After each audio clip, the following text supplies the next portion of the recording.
सहारा का नाम सुनते ही हमारे दिमाग में कड़कती धूप, ना खत्म होने वाले रेत के टीले और बेहिसाब गर्मी का ख्याल आता है। लेकिन सहारा डिजर्ट जितना ऊपर से शुष्क दिखता है, इसने अर्थ की हिस्ट्री में उतना ही ग्रीन पीरियड देखा है। इस रेगिस्तान का total area 90 lakh square kilometre में फैला हुआ है, यानी कि यूरोप जितना बड़ा। इसको टोटल 11 कंट्रीज आपस में शेयर करती है और इसका एरिया लगातार बढ़ता ही जा रहा है। हर 100 सालों में सहारा का एरिया 10% के हिसाब से बढ़ रहा है। आखिर ऐसा क्यों और यहाँ पर इतनी ज्यादा रेत कहाँ से आई?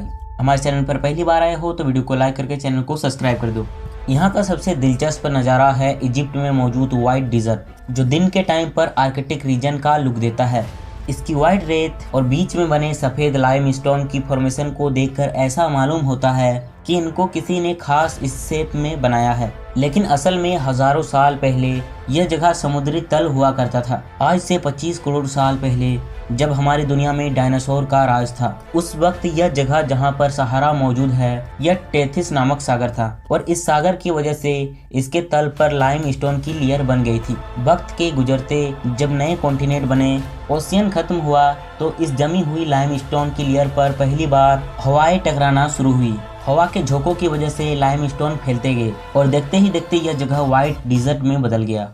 सिर्फ व्हाइट डिजर्ट ही नहीं, बल्कि पूरे सहारा रेगिस्तान के रेत के बनने की यही कहानी है। जहां लाइमस्टोन था वहां व्हाइट डिजर्ट बन गया और जहां सैंडस्टोन था वहां ऑरेंज कलर का रेत बन गया। हैरानी की बात तो यह है कि सहारा डिजर्ट हमेशा से ऐसा नहीं था। साइंस को यहाँ रेत के अंदर ऐसे सबूत मिले हैं, ऐसे प्लांट्स और ट्रीज के पार्टिकल मिले हैं जो सहारा के सख्त कंडीशन में ग्रो नहीं कर सकते हैं। इसका मतलब यह है कि सहारा डिजर्ट हमेशा से ऐसा नहीं था कि कभी इस जगह का नक्शा आज के सहारा से काफी अलग था।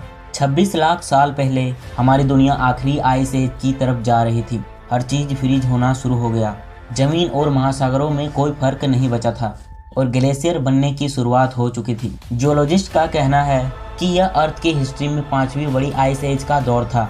हमारा अर्थ हर 10 करोड़ साल के बाद आइस एज में चला जाता है। ये नॉर्मली अर्थ के ऑर्बिट में चेंज की वजह से होता है, जब अर्थ सूरज से ज्यादा दूर हो जाता है। लास्ट आइस एज में जो अफ्रीका का एरिया था, यह फ्रीज तो नहीं लेकिन काफी ठंडे हो चुके थे, जिसको अफ्रीकन ह्यूमिड पीरियड्स कहा जाता है।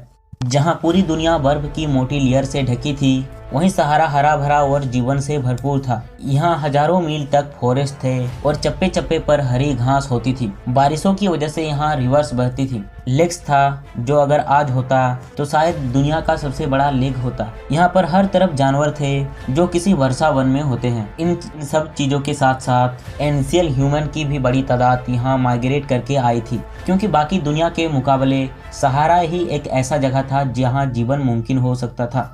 यहाँ एग्रीकल्चर किया जा सकता था, जानवर पाले जा सकते थे और यहाँ का मौसम भी रहने के काबिल था, जैसा कि आज बाकी दुनिया में होता है। करीब 25 लाख सालों तक चलने वाली यह आइस एज 11,000 साल पहले खत्म होना शुरू हुआ। अर्थ का एवरेज टेम्परेचर -60 डिग्री सेल्सियस से आहिस्ता आहिस्ता वापस बढ़ने लगा। बर्फ की मोटी लेयर पिघलने लगी और महासागरों के ऊपर जमा बर्फ धीरे धीरे पिघलने लगा। कई हजार सालों तक सहारा की लाइफ कंडीशन बरकरार रही, लेकिन फिर 4000 BC के आसपास, यानी कि 6000 साल पहले, कुदरत ने सहारा की हरियाली को वापस छीनने का इरादा कर लिया। तब से यहाँ पर मौजूद पेड़ पौधे मरने लगे और नीचे दबा रेत दोबारा से हवा के कांटेक्ट में आकर फैलने लगा। करोड़ों साल पहले हरे भरे अफ्रीका की एक झलक दुनिया की सबसे लंबी नदी नील में देखा जा सकता है, जो 6695 मीटर लंबा है। इस वीडियो में इतना ही, मिलते हैं अगले वीडियो में।